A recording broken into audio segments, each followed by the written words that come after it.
Sunday night is fast turning out to be the most favorite for some people, especially because Off the Cuff is on at exactly 8 o'clock, and we look back at everything sports that has happened during the week and especially during the weekend. I know you like it served hot and you like it served spicy. We have it here on Off the Cuff. Welcome to another edition of the program. We're planning to have a 60-minute program to talk about only one club, Manchester United. But the events that are unfolding tonight suggest that it's not just United who are falling on the hard times when it comes to conceding a lot of goals, even with 10 men. Well, the 11-man champions, Liverpool, are losing by 7 goals to 2. It might sound unbelievable if you are not watching. But we'll be looking at that. As usual, we'll be looking at all the other big scores. I have guests joining me from Kenya, and then I have guests also joining me from Ghana as we talk about what's happened over this weekend, what is happening in the English Premier League, and why are there so many goals, and why are there so many surprises. We know there have always been surprises, but now it's quite unprecedented. We'll also be talking about preparations towards the start of the Ghana Premier League. The Black Stars are in Turkey preparing for a friendly against Mali. We'll go live to Turkey and have updates on how the team is preparing for that particular game. And then we'll go around the world and ensure that you're very much up to date with the very latest in the world of sports. Welcome again. I'll go for my first break. When I come back, I'll introduce my guest and we'll dive right in.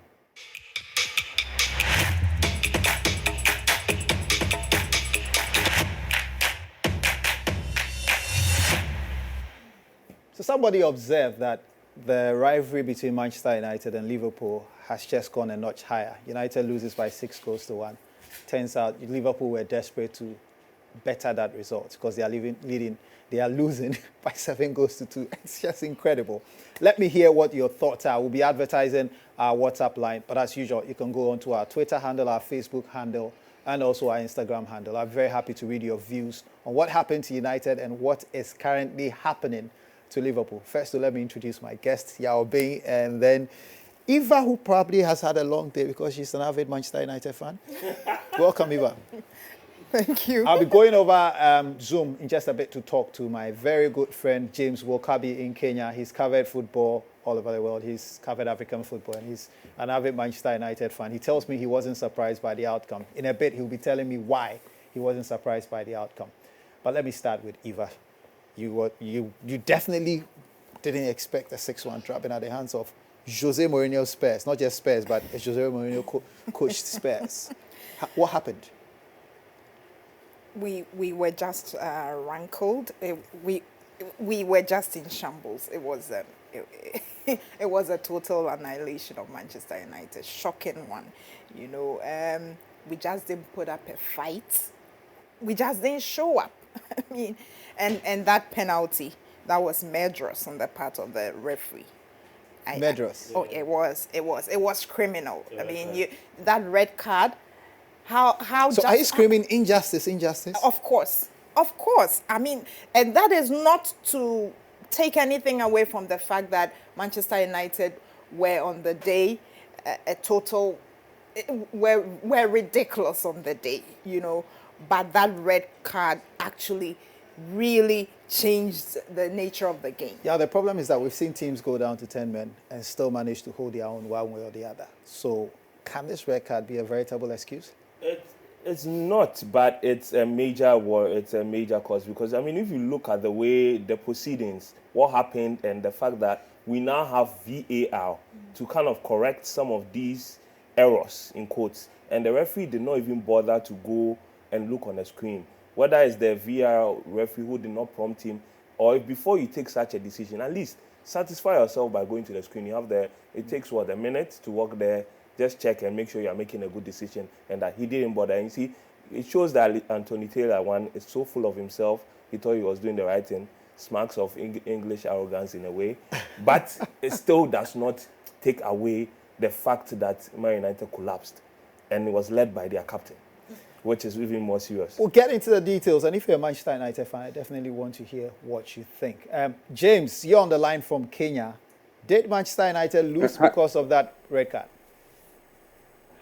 No, Sammy, they didn't. They were always going to lose. They were just as bad even before the red card. And I think all the red card did was give them an excuse that, oh, this was bad. But even before the red card, they were on the ropes. They were struggling. They weren't going.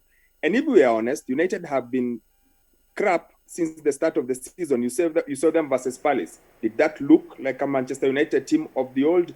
No, it didn't. You saw them versus Brighton. Did they look like a team that had a plan? Did they look like a team that knows what it's doing? No, they didn't. So even today, I actually thought about it because I have a radio show, and earlier on I said it. If Son plays, United are in trouble. If Son plays today, United will find out exactly what they are missing and exactly what they missed by not signing Reguilon. And we saw it. So the red card is a nice excuse to say, oh no, it was 10 versus 11. But come on, even at the red card point, United were decidedly second best. So there I was today asking myself whether Edinson Cavani is now a defender, because he's been announced as Manchester United's next signing. But it's quite obvious, isn't it? The elephant in the room is the defense. Yes, the elephant in the room is not just the defense. I think it's the whole defense. You need a left back. Luke Shaw has been in United since 2014. What he has done in those 6 years cannot fit one paragraph. That's Luke Shaw. Then you've got Harry Maguire, decent, not great, but decent. But who's his partner? Bailly. Bailly is normally, you never know sure what you'll get with Bailly. You could get the Bailly of today, who just made the mistake out of nothing, or the Bailly who played versus Chelsea last season and was man of the match. And then you look at right back. Wan-Bissaka is, maybe decent, good, decent, but again, not great. Is any of those guys at the back a United quality of a United player who could fit in? Put it this way, Sammy. How many of the current players in the back line could fit in the United of 2008, 2009? How many of them would be in the starting 11? How many would be on the bench? Big questions, but before I let you go, though, I've received a lot of messages from people, and, broken-hearted Manchester United fans. I remember Okechukwu in Nigeria, who's watching us, sent this message on Twitter saying the club is broken, it's contaminated from the board to the coach, to the players themselves. Everything is broken. So let's go off the field. How much responsibility should Ole Gunnar Solskjaer be taking, and how much responsibility should Ed Woodward be taking for this? Ed Woodward must take responsibility for not putting together a team that is needed. He must take responsibility for being unable to get a deal over the line unless he is the only one who's looking for that player. How many times has United tried to sign someone and they just can't seem to get it done? They are talking about Cavani in the last 48 hours. He's been without a club since July. So if they thought they needed him, what have they been waiting for the whole of August, the whole of September before deciding, we need to get him now? They just do not seem to have a plan as far as what you do with your playing unit is concerned. Well, give him credit. He makes a lot of money. He knows how to make the good deals, how to make the marketing deals. Fantastic. But in terms of what do you do, how do you assemble a team, I don't think he has a clue. I honestly do not understand why United just won't get a director of football. It's straightforward. It should be easy. Get a director of football who understands the football bit of it. Let Ed Woodward deal with the marketing side of it, and it would be okay. Now, does Ole Gunnar Solskjaer take blame for today? He does take blame for today. He does take blame for last week. Because have you seen United with a game plan? Any game plan other than playing on the counter? Have you seen them with a structure? Have you seen them even just being fit and ready for the new season? He said after the Palace game, we are not match fit. You are trying to get ready. What was he doing? So what were they doing in the off-season? It was shortened because they played in Europa. He also doesn't seem, look, he smiles and he's nice and he speaks a good game and he quotes Ferguson and he says all those nice things about the United way, but you need a bit more than talk. Has he improved any player since he joined United? Is there any player who looks better because he joined United? I don't think so. Wow, tough words, but true words. Thank you very much, James, for joining us all the way from Kenya. I'm sure we'll be speaking to you again very soon. Always a pleasure, Sammy. Always a pleasure. African football reporter, Manchester United fan, Super Sports reporter, James Walkerby. Not a happy man whatsoever. He makes good points, though. I couldn't agree with him more. I think that a couple of weeks ago, I sat here and I said that Ole Gunnar Solskjaer is clueless. And he just... So clueless he deserves a sack? As I believe so. He's a nice guy, a United boy, true blood and all, likable character, but it takes more than that. Ironically, to there was be somebody the who coach was of a team associated like with this team United. previously, who is still jobless, and who is a former Spurs coach, and that's Pochettino.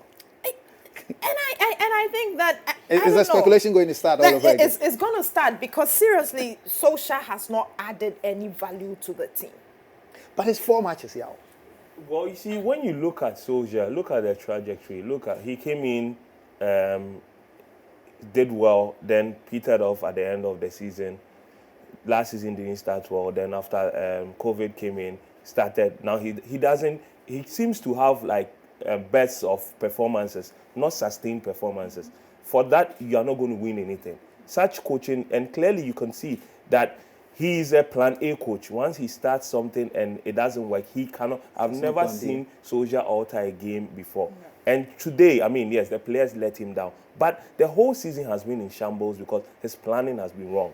Just to wrap up on Manchester United. All the talk is focused on United, Eva, but how much credit should Jose Mourinho take? I mean, red card aside. Well, People started writing his obituary after game one. Sure, you. Yeah, I know. Y'all has been very harsh.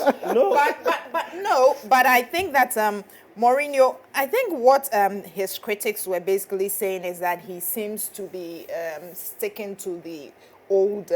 He's lost his touch. He's lost his touch, and he needs to revise his notes. For some reason, he seems to be going that way. Tuesday, he beats Chelsea in the Carabao Cup. Yeah. Thursday, he qualifies into a group stages. You've got to give it to them. They Sunday, were ruthless. They got the opportunity. They got Manchester United on a platter. They were ruthless, and that's what you expect of a good team. Are you eating the humble pie now? I don't think so. For me, I think that Mourinho, if he changes, it will be to his benefit. Because the way he was playing, and if you watch Spurs in the beginning of the season and even later, Harry Kane is virtually playing like a midfielder. Yeah. They were not going forward. So Mourinho is good when he has the opportunity. He smells blood against Southampton. So how good can this team be? Is it a top 4 team, the Spurs team? If you see, Mourinho's teams struggle to break down teams. That's the truth. But this is his magical second season. I don't think he'll. I think, yeah. I mean, the top 4 is now. It's now crazy. I mean, if Liverpool is losing 7-2, if Leicester can beat Man City 1 week and lose 3-0 to West Ham, the season is gone bonkers. So you don't even know what to. You know, people actually. Man City. After last week, people said Liverpool had won the season. Oh, and I was like, it's just 3 games. Okay. Now people have to revisit. The people who are worse off are the boys who place the bets. The investors lost money. Yeah. All right, so confirmed, final whistle is gone. Liverpool has lost by 7-2. Crazy. Wow, what a day. What a day. And, you know, when you look at it, Adrian, anytime he comes in, he brings calamity. That's what my Liverpool friends were saying. Like, against Atletico Madrid, he came in, but today, I mean, 4 of the goals were deflected goals. What do you expect the keeper to do? They are goals. No, but I mean, if Alisson was in and there's a deflection, what would you do? The team did not start well. And you know with football, once you don't start well, you can't recover. Hold your horses. I'm going to come back to you. Let's go to Turkey. The Black Stars are scheduled to play against Mali in a friendly match. It's the first game they are going to play for a very long time. Indeed, since Ike Akono was appointed as the coach of the Black Stars, he's not had the opportunity to test his players on the field. Well, he's named the squad which we discussed here a week ago with all the controversy. But the general consensus is that allow the man to start afresh and build a Black Stars team. That team is going to be playing against Mali in Turkey. Today, an advanced team of officials landed in Turkey. One of those officials is the Director of Communications for the Ghana Football Association, Henry Chum Asante. He's joining us from Turkey to bring us up to date with what's happening there and also give us an idea of what will be happening in the next few days. Henry, thank you very much for joining us. How is Turkey? Oh, good evening, Sammy. Thanks for having me. Turkey is fine. We just finished our technical meeting. The coaches met to discuss a few points and also to go through their plan for the week. And so we are all back indoors and waiting for the players to start arriving tomorrow morning. So the contingent departed Accra last night.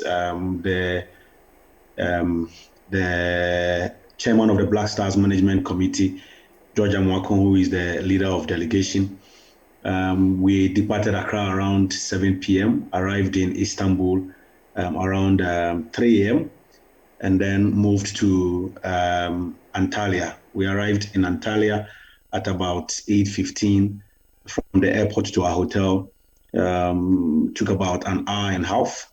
And so this is where we've been since about 10 a.m. when we arrived here. We've been touching base with some of the players, wanted to know if indeed their condition is okay and whether they are ready to start flying in from tomorrow. Fortunately, the good news is that Alexander Jiku, one of the new players who has been invited by Coach Siki Akono, got the chance to play today. He was a doubt for the match because he hobbled off in their League One match last week and stayed out of another game in midweek. But fortunately, today he played. Aside him, I don't think we have received any bad news. Hopefully, tomorrow morning we'll do another quick check before they start boarding their respective flights to Antalya. So what's the plan for the week? When do you expect the full set of players to arrive, and what sort of activities will be taking place before the Mali game? Well, those who are in Turkey, with specific reference to Bernard Mensah, he is expected here in the morning. Those from Spain and England will also arrive hopefully tomorrow morning. And I'm talking about Andre Ayew and his brother Jordan. Aside that, we also expect some players from Africa.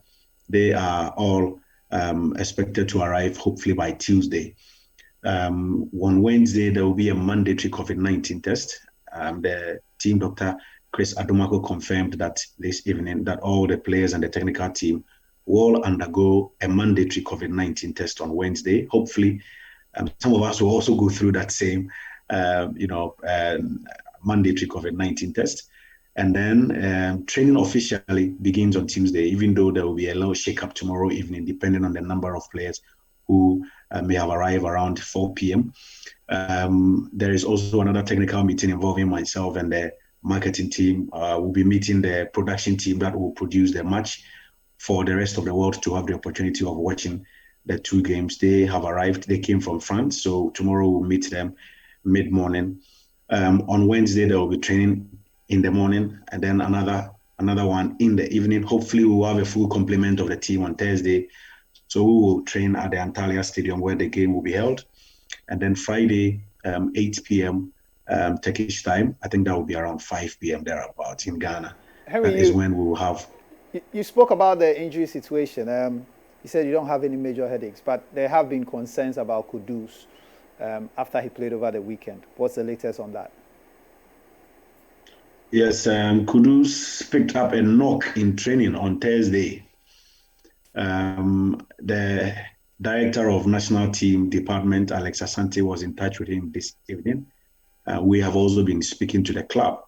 Now, I think the club fears, because he sat out of their game today, I think the club fears he may aggravate that injury when he comes and we put him in any of the two games. But from now till Friday is almost 1 week. So we are speaking to the club. What we have assured them is that, yes, we want the player to be released because we now have a new coach who must assess all his players, especially his big guns need to be assessed. So this evening we sent another email to Ajax awaiting their response. But all we are saying is that we want the player here in Turkey, even if he's not going to play, we want him here in Turkey for medical assessment and hopefully the opportunity to bond with the rest of the squad, and then the chance for the coach to get to meet him before our next qualifiers in November. What it is that there will not be any opportunity for the coach to see these players after the two friendly matches. So he feels it is a good time. Once he's already in Europe, he feels it's a good time to meet the player, even if he's not going to play. And so that is what we are working on at the moment. Henry, just finally, this build-up has not been without controversy. People don't like the new jerseys. Which new jerseys? Black Stars jerseys. Do we have new jerseys? Well, you confirm that because, there's a whole controversy about whether those images that were released on the internet were actually jerseys. What are the Black Stars wearing when they go to the field against Mali and Qatar? I need to clear that up. Well, Sami, truth of the matter is that every 2 years, Puma comes up with new designs. Now they do that in consultation with their member associations, MAs, whether it is whenever they want to release jerseys, they ask for samples, they come up with designs, it goes back and forth, it is debated upon, and finally the design is made public. Now, the pictures circulating on social media and on the various tabloids did not come from the FA. I understand there's one website in Europe that leaked those jerseys. What we know is that when the new administration took office, we met Puma. We wanted to discuss some issues concerning the contract they have with the FA, and they had taken certain decisions with the normalization committee before we took office, and they couldn't back off because those decisions had been signed and sealed by the normalization committee. So the input we wanted to make would only take effect in 2022. Puma has decided to launch all their new kits on October 6th, which is, I think, tomorrow, right? Or tomorrow next. It's on Tuesday. Now, it will be done globally. It will not be limited to only Ghana. It will be done globally. They will unveil all the new brand of jerseys that they have designed for all their member associations and their clubs. I think that strip we saw on the internet may have come from the factory and not the FA. So the FA is patiently waiting to see what Puma will release. We have sent an email to them last week that because the team has flown out of Accra and we are currently in Turkey, we would want them to ship those jerseys from Germany to Turkey, especially the pieces of jerseys that the players will use. Henry, what you are saying is that the present administration have never seen the samples that they are about to launch? Is that what you are saying? I am saying that decisions on the new jerseys were taken by the normalization committee. Granted, but have you guys seen the new strips? Our input, I haven't seen any jersey. Maybe the correspondence between the FA and Puma is above me. I haven't seen any new jersey. Maybe the president has seen it, maybe general secretaries have seen it, but I haven't seen any jersey. What I know is that Puma will release new jerseys on October 6th. And so whatever strip that is circulating on the internet may be one of those jerseys. But personally, I haven't seen it. Henry, you've had a long flight and you are jet lagged. Let me leave you to close for the night. I wish you all the best. We'll be in touch.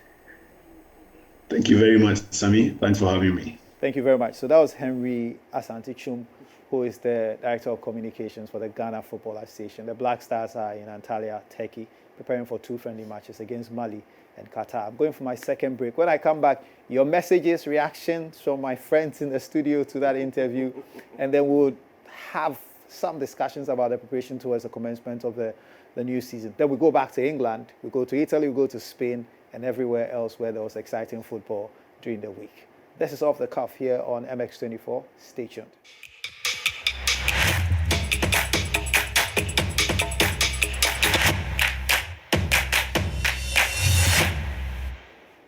Welcome back. This is Off the Cuff here on MX24. Just gone by, we had a conversation with Henry Asante Chum, who is the Director of Communication for the Ghana Football Association. He gave us updates on the Black Stars. The big controversy, though, surrounds the jerseys that the Black Stars will be wearing. So as he said, and he is saying that he hasn't seen the jerseys the Black Stars are going to wear. And he's explaining that everything surrounding the jersey was tied up by the normalization committee, whose actions are, of course, the actions of the Ghana Football Association.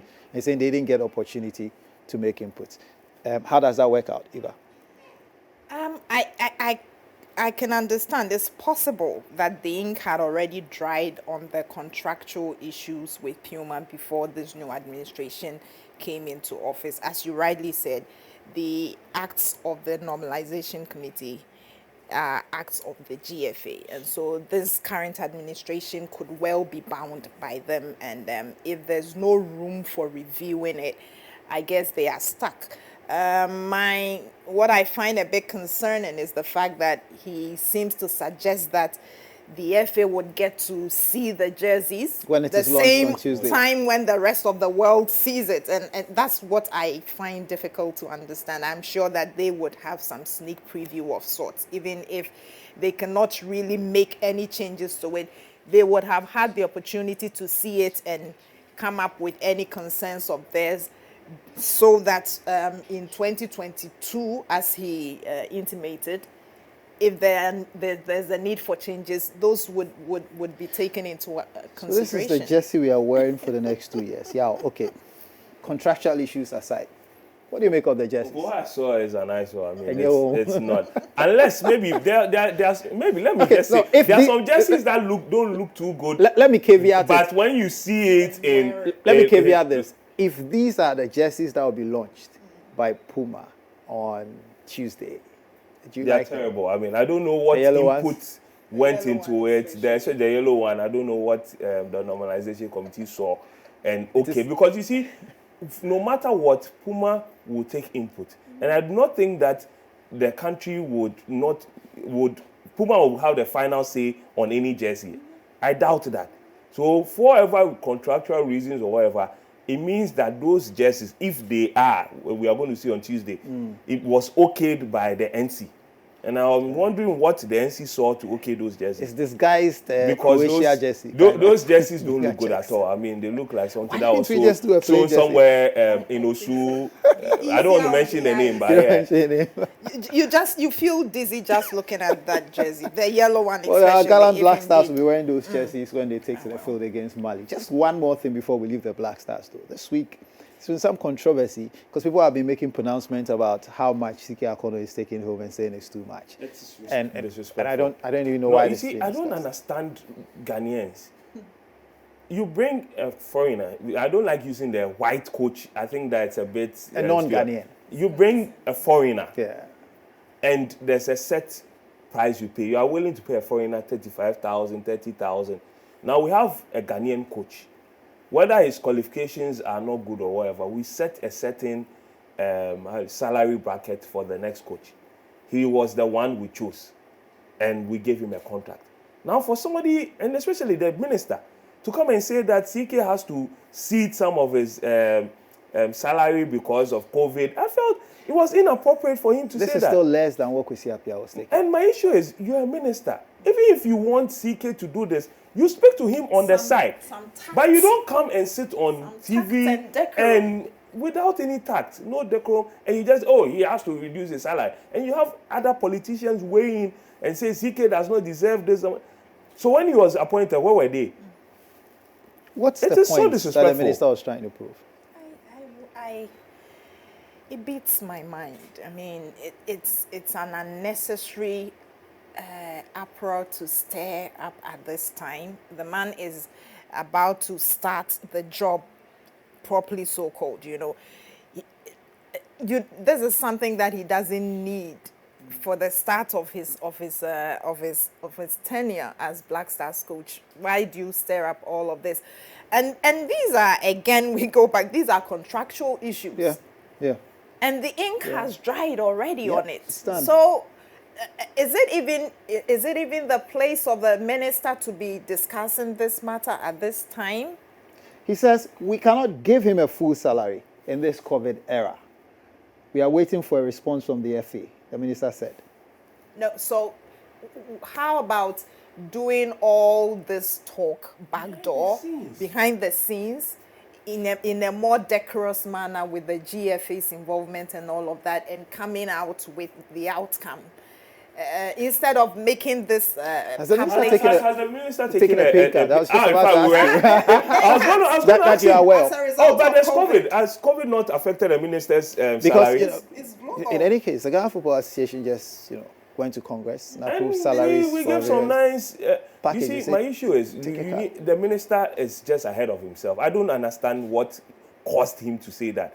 Even if you want the guy CK to have his salary reduced at an act of patriotism or whatever, and you can't even force him to do it. He has to decide, okay, I'm going to take a 10% pay cut, or don't pay me, or you can defer my salary for this period because we are going to. But you cannot come, and it's like it's a subtle way of causing public anger No, against the guy. causing disaffection. causing disaffection. Which is Yeah, unfair. which is unfair. Which You is know- unfair. We know that, I mean, the minister has been credited for beating down the allowances of the players themselves and all of that after the 2014 debacle. No, and how all of so? that. They went I to mean, Egypt well, and hiked everything else again.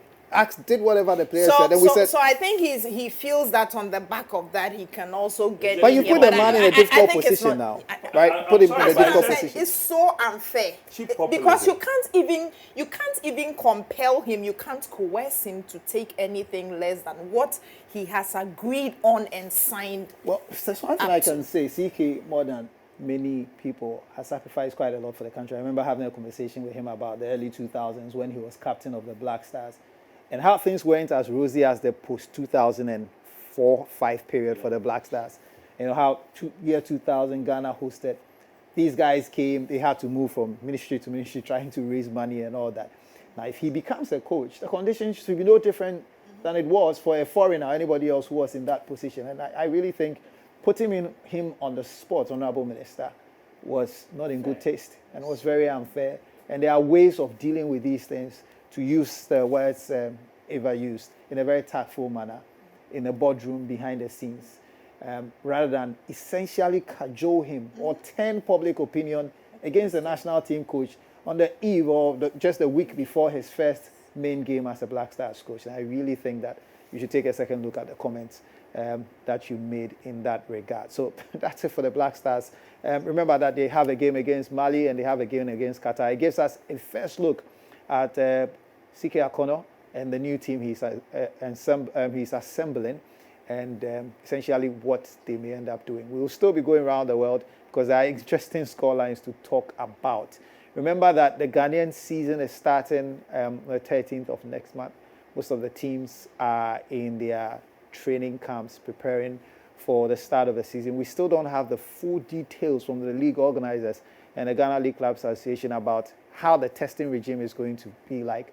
There are all sorts of contradictory reports coming out that it will be at the beginning and at the end. But from what we've seen around the world and the surge in the COVID infections that is going on, we do not expect that to be the case. So we are hoping to speak to somebody from GALCA to get some clarification on that. But pending that, let's just go back straight to Europe because there's a lot to talk about. We've taken Manchester United out of the picture. Now let's go back to the inquest about Liverpool, guys. No, what happened today? I don't know where they pulled the 7 from. Aston Villa. Liverpool just imploded. I mean, just as we Manchester United fans were bemoaning our woeful performance. Will you sleep any better today, knowing that Liverpool lost by 7 goals to 2? I believe so.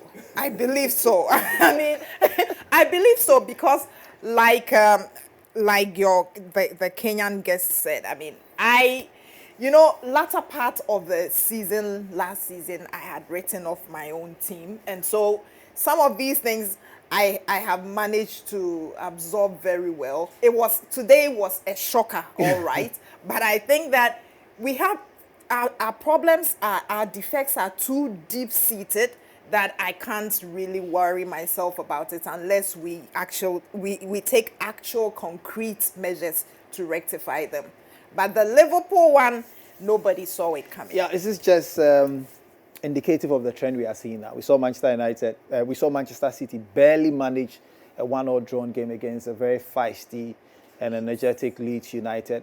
We saw Leicester, you mentioned, who had beaten Man City the week before, go down against West Ham United, whose coach is probably using some magical remotes from his self-isolation. What is happening? What do you make of the trend? There are things we need to study. First of all, we have to realize that this season we are playing matches with no fans. And if you look at the study was done after the lockdown, where we realized that most teams now don't have home advantage because there are no fans.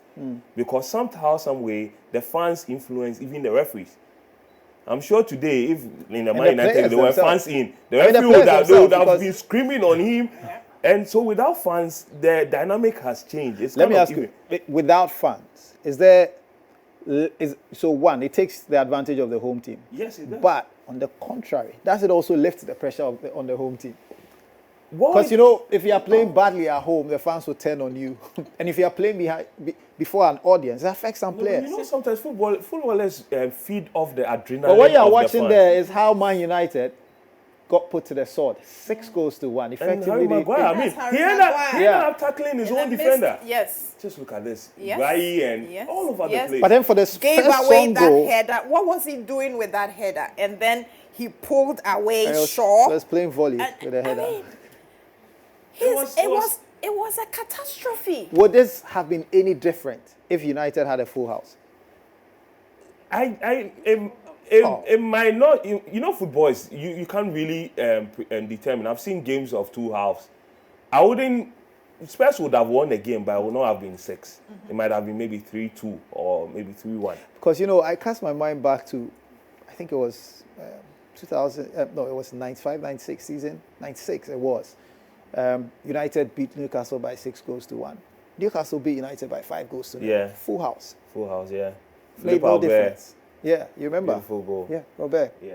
So So perhaps it wouldn't have made a difference. When you're bad, you're bad. And United went No, bad today. I think that, I mean, as Ifa has stated, the flaws in Man United are so obvious and need to be worked on. So if United were bad, Liverpool just had a bad day in the office today? Yeah.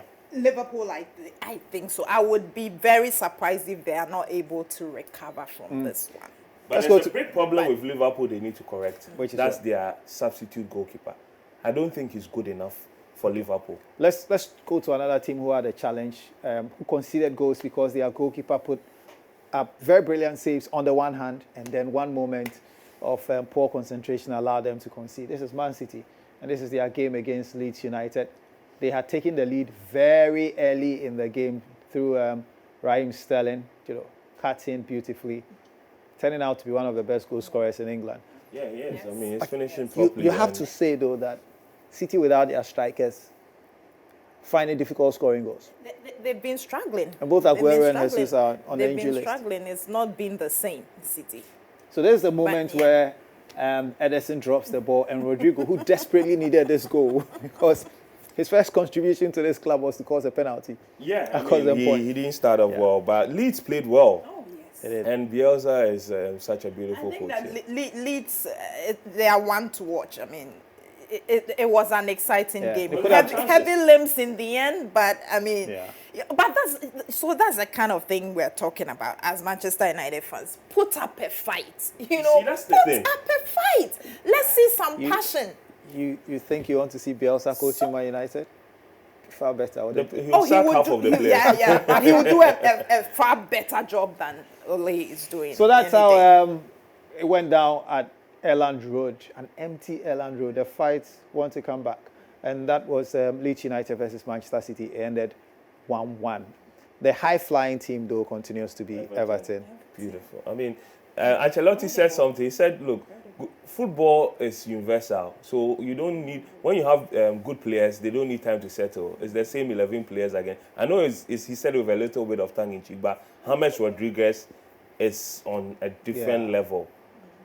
He has really, and Calvert-Lewin now we Is call he him Calvert Lewandowski because he can't stop scoring. Yeah. So it turns out that he used to run all over the front line, from the left, from the right.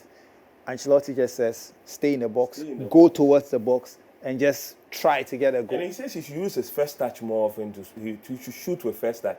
He should, and it's working for him now. He doesn't have to now break the ball. He just first attempt. He surprises the goalkeeper and scores. He's had a call-up into the English national team. Yeah, Big good problem, move for though, him. is that Mr. Southgate doesn't see how he fits into his system.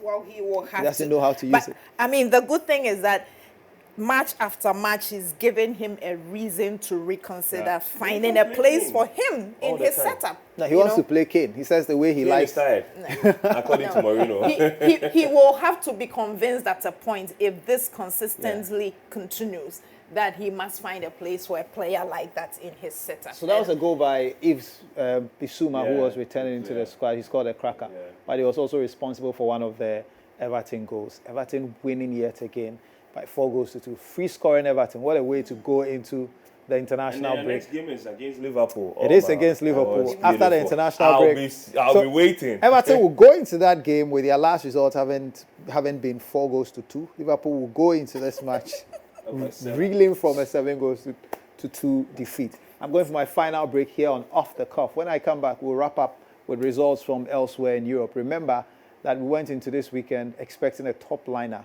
between Juventus and Napoli. I'll tell you what happened in that game, and then also what happened in the game between Barcelona and Sevilla, which is still ongoing. We'll be back shortly. Stay tuned.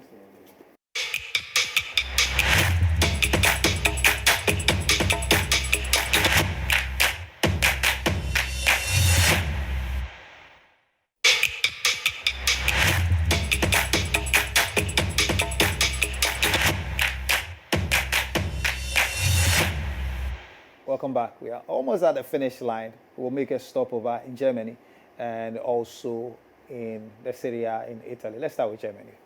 And over the weekend, there was a thriller between Bayern Munich and Hertha Berlin. It ended 4-3 with Lewandowski grabbing 4 goals. 4 goals. I mean, the guy is phenomenal. He just can't stop scoring. I mean, he just won the UEFA Champions League Best Player and took up of 4 goals today.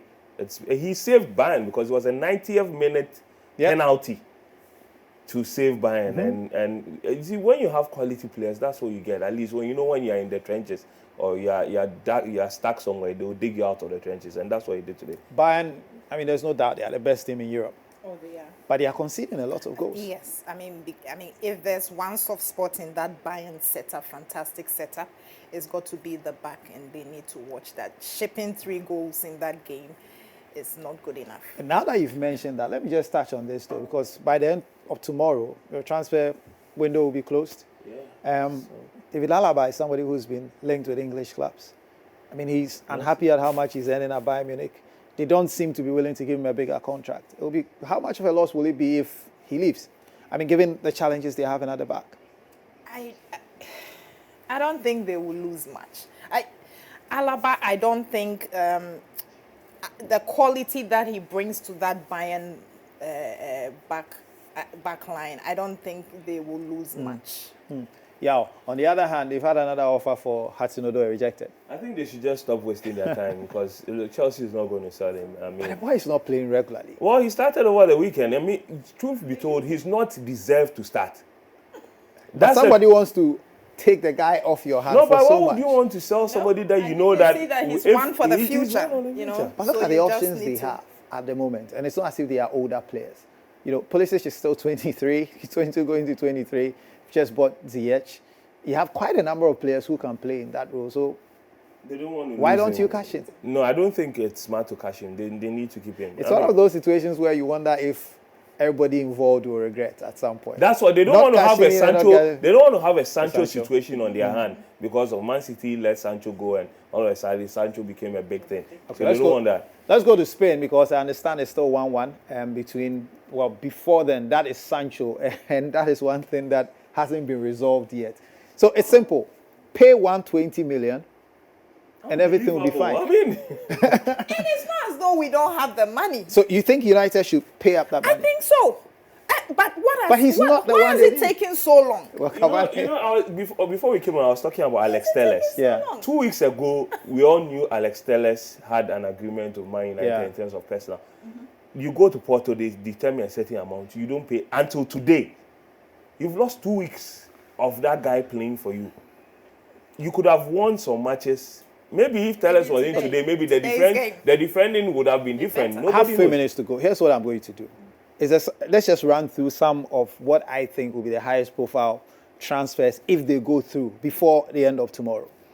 Is the Sancho deal going to happen? I doubt. You doubt, But I okay. hope it does.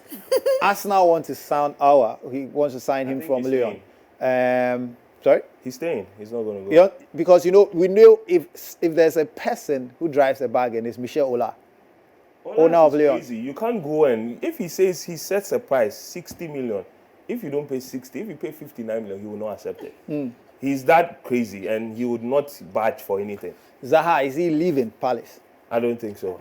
You think he's staying? He's stuck. He has to realize that he's not going anywhere and start playing well because after the Man United game, he's gone off the ball. Quite interesting. And, there are a few other players, but nothing really substantive. if I asked you by close of day tomorrow, what do you think will be the big transfer news we are talking about? Because, after today's matches, some teams realize that they have lapses they need to panic fill. stations tomorrow. I was Next just reading 24 hours is that going to be crazy. Chiesa, a player I love, Fiorentina, he's going to Juventus. And he's a very good young player.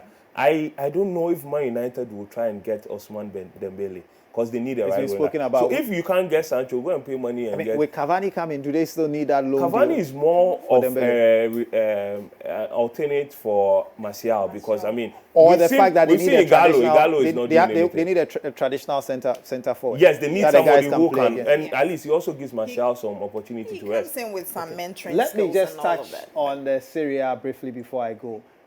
Juventus were waiting for Napoli. I remember on the transmission screen what they said is awaiting.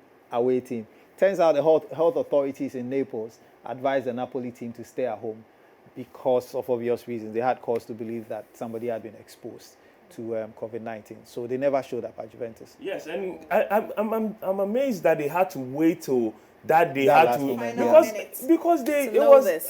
there are protocols, and Juve also were saying that they're following the Serie A protocol. They've tested their players, but there should have been like some communication, and it's amazing that Italian FA with all this could not even step in and Inter dropped their first points over the weekend when they were held to a 1-1 drawn game by Lazio, who flattered to deceive last season. But the club that everybody's talking about is Atalanta.